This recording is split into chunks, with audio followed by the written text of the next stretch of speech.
الحمدللہ والصلاة والسلام علی رسول اللہ محمد وآلہ واصحابہ اجمعین اما بعد فاعوذ باللہ من الشیطان الرجیم بسم اللہ الرحمن الرحیم الحمدللہ رب العالمین الرحمن الرحیم مالک یوم الدین ایاک نعبد و ایاک نستعین اهدنا الصراط المستقیم صراط الذین انعمت علیہم غیر المغضوب علیہم ولا الضالین آمین رب اشرح لي صدري ويسر لي أمري واحلل عقدة من لساني يفقهوا قولي سبحانك لا علم لنا إلا ما علمتنا إنك أنت العليم الحكيم السلام علیکم ورحمۃ اللہ وبرکاتہ۔ بہت خوشی کی بات ہے کہ آج ہم اپنی دوسری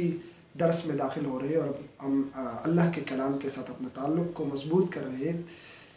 میں نے آج سورہ فاتحہ کی تلاوت آپ کے سامنے کی۔ سورہ فاتحہ یہ ابتدائی صورتوں میں ہے۔ اس سے پہلے سورہ علق کی 5 آیتیں نازل ہوئی تھی، پھر سورہ قلم کی نون والقلم وما یسطرون وہ آیتیں نازل ہوئی تھی، پھر سورہ مزمل کی چند آیتیں نازل ہوئی تھی، پھر سورہ مدثر کی چند آیتیں نازل ہوئی تھی، اور پھر آگے چل کر سورہ فاتحہ نازل ہوئی تھی۔ سورہ فاتحہ یہ پہلی مکمل سورہ تھی جو اللہ تعالیٰ نے پہلی بار مکمل سورہ قرآن کے اندر نازل کی تھی، اور اللہ تعالیٰ نے اپنے محبوب صلی اللہ علیہ وسلم سے فرمایا وَلَقَدْ آتَيْنَاكَ سَبْعًا مِّنَ الْمَثَانِي والقرآن العظیم، میں نے آپ کو 7 مثانی، مفسرین لکھتے ہیں کہ 7 مثانی یہی سورہ فاتحہ ہے، اور قرآن عظیم، یہ قرآن عظیم کے اندر ہی سورہ فاتحہ آتی ہے، لیکن اس کی اہمیت کی وجہ سے اللہ تعالیٰ نے اس کو جدا بیان کیا کہ وَلَقَدْ آتَيْنَاكَ سَبْعًا مِّنَ الْمَثَانِي، 7 مثانی، اس میں 7 آیتیں، اور یہ سورہ فاتحہ اس کو اللہ تعالیٰ یہی پہ بیان کر رہا ہے اور بتا رہا ہے۔ سورہ فاتحہ اس لیے اس کو کہتے ہیں کہ فاتحہ کسی چیز کو کھولنے کا، کسی چیز سے آغاز کرنے کا، اس کو ہم دیباجہ بھی کہہ سکتے ہیں۔ قرآن کا اس سے آغاز ہے، اور قرآن کی آغاز میں سورہ فاتحہ اس لیے رکھا گیا ہے کہ قرآن کا جو طالب ہے، قرآن کا جو طالب علم ہے، اور قرآن کا جو پڑھنے والا ہے، وہ اپنے آپ کو اس سے مسلح کرے، وہ اللہ تعالیٰ سے مدد مانگے، اور پھر اسی مدد کے وساطت سے وہ پورے قرآن پر سمجھنے عمل کرنے کی وہ کوشش کرے۔ تو اسی سورہ فاتحہ میں اللہ تعالیٰ نے بندے کو اپنی آپ سے، اللہ تعالیٰ سے مدد مانگنے کا طریقہ سکھایا ہے، اور یہی سورہ فاتحہ ہے کہ اللہ تعالیٰ ہمیں بتا رہے کہ کیسے اپنے دعا مانگنی ہے، کس طرح اپنے دعا مانگنی ہے، اور کس طرح اپنی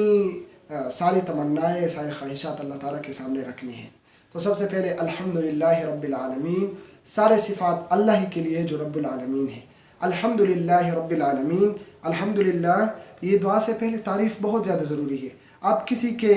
خوبی، احسانات اور مرتبے، اس کا جب آپ تذکرہ کرتے ہیں تب جا کے اس سے آپ جو کچھ مانگتے ہیں تب آپ اس سے مانگنا شروع کر دیتے ہیں۔ پہلے اس کی مرتبے کا، اس کے احسانات کا اور اس کی خوبی کا آپ تذکرہ کریں گے، پھر جا کے وہ چیز آپ سے اس سے مانگیں گے جس چیز کی طالب ہو آپ۔ اور تعریف کی 2 وجہ ہوتی ہے۔ ایک وجہ یہ ہے کہ جس شخص یا جس ذات کی آپ تعریف کر رہے ہو وہ بجائے خود حسن و کمال کا مالک ہو، اور آپ اس کی تعریف کر رہے ہو لیکن آپ پر اس کا اثر نہیں پڑتا۔ دوسری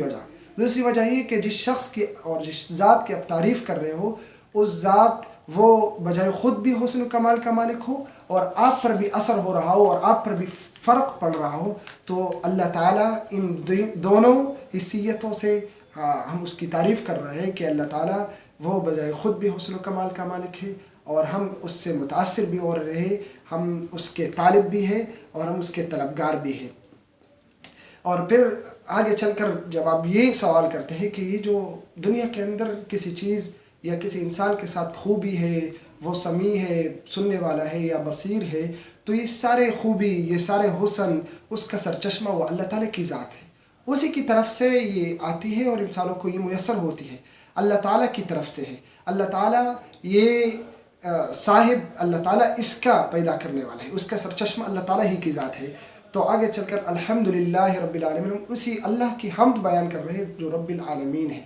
رب 3 معنوں میں استعمال ہوتا ہے۔ سب سے پہلے مالک اور آقا، دوسری مربی، پرورش کرنے والا، خبرگیری کرنے والا، نگہبانی کرنے والا، اور تیسری فرمان روا، حاکم، مدبر اور منتظم۔ تو ان تینوں معنوں میں اللہ تعالیٰ ہمارا رب ہے، وہ ہمارا آقا بھی ہے، ہمارا مالک بھی ہے، ہمارا خبرگیر کرنے والا بھی ہے، ہمارا نگہبانی کرنے والا بھی ہے، وہ ہمارا حاکم بھی ہے، فرمان روا بھی ہے، مدبر بھی ہے اور منتظم بھی ہے۔ ان سارے معنوں میں جب ہم اللہ تعالیٰ کو مانیں گے تب ہم اللہ تعالیٰ کو رب مانیں گے۔ اگر ان میں ایک بھی معنی ہم اللہ تعالیٰ کے لیے اس سے مستثنا کریں گے تو ہم اللہ تعالیٰ کی ربوبیت کو پوری طرح نہیں مانیں گے۔ تو سب سے پہلے الحمدللہ رب العالمین، اس اللہ کے لیے سارے ہی تعریف ہے جو رب العالمین ہے۔ اور ہم یہی پر ایک بات بیان کر رہے ہیں کہ ساری تعریف اللہ ہی کے لیے ہے۔ اللہ ہی کے لیے کا مطلب یہ ہے کہ اللہ کے علاوہ میں کسی کا نہ تعریف کر رہا ہوں، کسی کے حسن، کسی کی خوبی کا نہ میں اس کی تعریف کر رہا ہوں، بلکہ سارے تعریفیں اللہ ہی کے لیے، الحمدللہ رب العالمین۔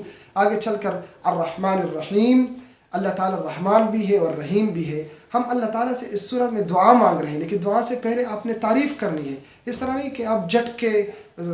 سرے سے آپ نے کوئی تعریف ہی نہیں کی اور اپنا خواہش اور اپنی طرف شروع کر دے کہ میرا یہ تمنا ہے، میرا یہ آرزو ہے، میرا وہ آرزو ہے۔ نہیں، آپ نے سب سے پہلے تعریف کرنی ہے اللہ تعالیٰ کی۔ جب ہم تعریف کرتے ہیں تو آگے چل کر ہم بیان کر رہے ہیں کہ الرحمن الرحیم، الرحمن اور الرحیم یہ مبالغے کی صیغے ہیں، اور اللہ تعالیٰ کے لیے ہم اس لیے بیان فرما رہے ہیں کہ الرحمن اللہ تعالیٰ بہت زیادہ رحم کرنے والا ہے۔ ایک مبالغہ کا صیغہ ہم نے یہیں پر لایا تو دوسری بھی لائیں گے، کیونکہ اللہ تعالیٰ کی رحمت وہ ان الفاظ سے وہ اس کو ہم نہیں سمجھ سکتے اور اس کو ہم قابو نہیں کر سکتے، تو اس لیے الرحمن الرحیم، اللہ تعالیٰ رحمان ہے اور اللہ تعالیٰ رحیم ہے۔ پھر آگے چل کر مالک یوم الدین، تمام اگلی پچھلی نسلوں کو اللہ تعالیٰ جمع کرے گا اور اس کے کارنامہ اور اس کے سارے بلائی اور برائی کا وہ حساب لے گا، اور اس حساب کے اندر وہ اللہ تعالیٰ انصاف کرنے والا ہے۔ الرحمن الرحیم کے بعد اللہ تعالیٰ نے مالک یوم الدین لایا، اس لیے کہ اللہ تعالیٰ رحمان اور رحیم بھی ہے لیکن اللہ تعالیٰ انصاف کرنے والا بھی ہے۔ ہم اللہ تعالیٰ کی ربوبیت اور اللہ تعالیٰ کی رحمان اور رحیم ہونے کی وجہ سے اس سے محبت بھی کرتے ہیں، لیکن ہم اللہ تعالیٰ کے انصاف کی بنا پر اس سے ڈرتے بھی ہیں۔ یہی ایک چیز ہے کہ مالک یوم الدین۔ اور پھر آگے چل کر جب ہم اللہ تعالیٰ کی صفت بیان کر رہے ہیں تو ہم اللہ تعالیٰ سے یہ وعدہ کر رہے ہیں، کمٹمنٹ کر رہے ہیں کہ ایاک نعبد و ایاک نستعین، اے اللہ تعالیٰ ہم آپ کی عبادت کریں گے اور آپ سے مدد مانگیں گے۔ عبادت بھی تین طرح کی ہے، تین معنی عبادت میں آتی ہے۔ نمبر ایک، پوچھا اور پرورش بھی اللہ تعالیٰ کی کرنی ہے، اطاعت اور فرمان برداری بھی اللہ تعالیٰ کی کرنی ہے،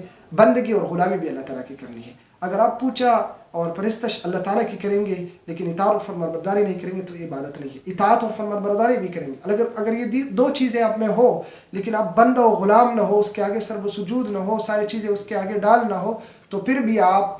صحیح عبادت نہیں کر رہے، کیونکہ پوجا اور پرستش بھی کریں گے اور آپ اطاعت و فرمان برداری بھی کریں گے اور بندگی اور غلامی بھی اسی اللہ کی کریں گے۔ وَإِيَّاكَ نَسْتَعِينُ، ہم اسی اللہ سے ہم استعانت طلب کرتے ہیں، کیونکہ ہمیں معلوم ہے کہ ساری کائنات کا رب تو ہی ہے، ساری طاقتیں تمہارے پاس ہیں اور سارے نعمتوں کا اکیلا تو ہی رب ہے، اس لیے ہم تیرے طرف رجوع کرتے ہیں، تیرے آگے سر سجود ہوتے ہیں اور تجھ پر اعتماد کرتے ہیں۔ وَإِيَّاكَ نَسْتَعِينُ، تو جب ہم اللہ تعالیٰ سے کمٹمنٹ کرتے ہیں تو آگے چل کر ہم اپنی مدعا، اپنی دعا اور اپنی وہ ریکویسٹ اللہ تعالیٰ کے سامنے رکھ دیتے ہیں کہ اہدنا الصراط المستقیم، اللہ تعالیٰ میں سیدھا راستہ دکھا، صراط الذین انعمت علیہم۔ سیدھا راستہ کا مطلب کیا ہے؟ سیدھا راستہ کا مطلب یہ ہے کہ زندگی کے ہر شعبہ میں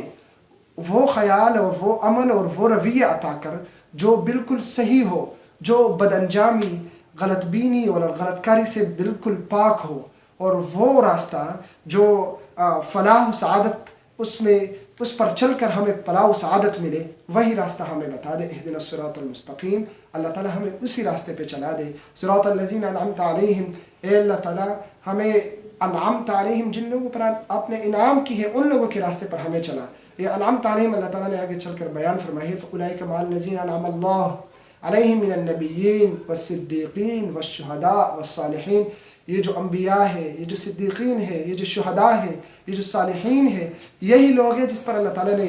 انعام کی ہے، جس پر اللہ تعالیٰ نے نعمت کی ہے۔ غیر المغضوب علیہم ولا الضالین، وہ لوگ جو معتوب ہے اور وہ لوگ جو گمراہ ہے، وہ لوگ جو بھٹکے ہوئے، ہمیں اس کے راستے سے بچا۔ اور حدیث قدسی ہے کہ جب نماز کے اندر نماز اور یہ سورہ فاتحہ اللہ تعالیٰ کے ساتھ نماز کے اندر ہم کلامی ہے، اور جب نماز کے اندر یہ بندہ جب کہتا ہے کہ الحمدللہ رب العالمین، تو اللہ تعالیٰ بیان فرما رہے ہیں کہ حمدنی عبدی، میرے بندے نے دیکھو میرا حمد بیان کیا، اور وَلِعَبْدِي مَا سَأَلَ۔ پھر جب الرحمن الرحیم بندہ کہتا ہے تو اللہ تعالیٰ فرماتا ہے کہ اثنا علی عبدی، دیکھو میرے بندے نے میرا ثنا بیان کی، اور جب بندہ کہتا ہے کہ مالک یوم الدین تو اللہ تعالیٰ فرماتے ہیں کہ مجدنی عبدی، دیکھو میرا بندہ میرا کبریائی اور میرا بڑائی بیان کر رہا ہے. اور جب آگے چل کر بندہ وہ کہتا ہے کہ اہدنا الصراط المستقیم تو اللہ تعالیٰ فرماتا ہے کہ ھذا لعبدی ولعبدی ما سأل، یہ میرے بندے کے لیے لائق ہے اور میرے بندے کے لیے وہ چیز ہے جو وہ مانگ رہے ہیں. اسی لیے یہ سورہ فاتحہ اتنی اہمیت کی حامل ہے کہ ہر نماز کے اندر ہر رکعت کے اندر اس کو فرض کر دیا گیا ہے کہ آپ نے ہر رکعت کے اندر اس کو پڑھنی ہے، اور اسی سوچ کے پڑھنی ہے کہ اللہ تعالیٰ میرے اس الحمدللہ رب العالمین کا جواب دے رہے، الرحمن الرحیم کا جواب دے رہے، مالک یوم الدین کا جواب دے رہے، ایاک نعبد و ایاک نستعین کا جواب دے رہے. اور جب ہم آگے چل کر اہدنا الصراط المستقیم کہتے ہیں تو اللہ تعالیٰ فرماتا ہے کہ ھذا لعبدی ولعبدی ما سأل، یہ میرے بندے کے لائق ہے اور میرے بندے کے لیے وہ چیز ہے جو اس کے طلب کر رہا ہے. صراط الذین انعمت علیہم غیر المغضوب علیہم ولا الضالین. آمین. اللہ تعالیٰ ہمیں قرآن پر عمل کرنے کی توفیق عطا فرمائے. اللہ تعالیٰ ہمیں قرآن سے رہنمائی لینے کی توفیق عطا فرمائے. جزاک اللہ.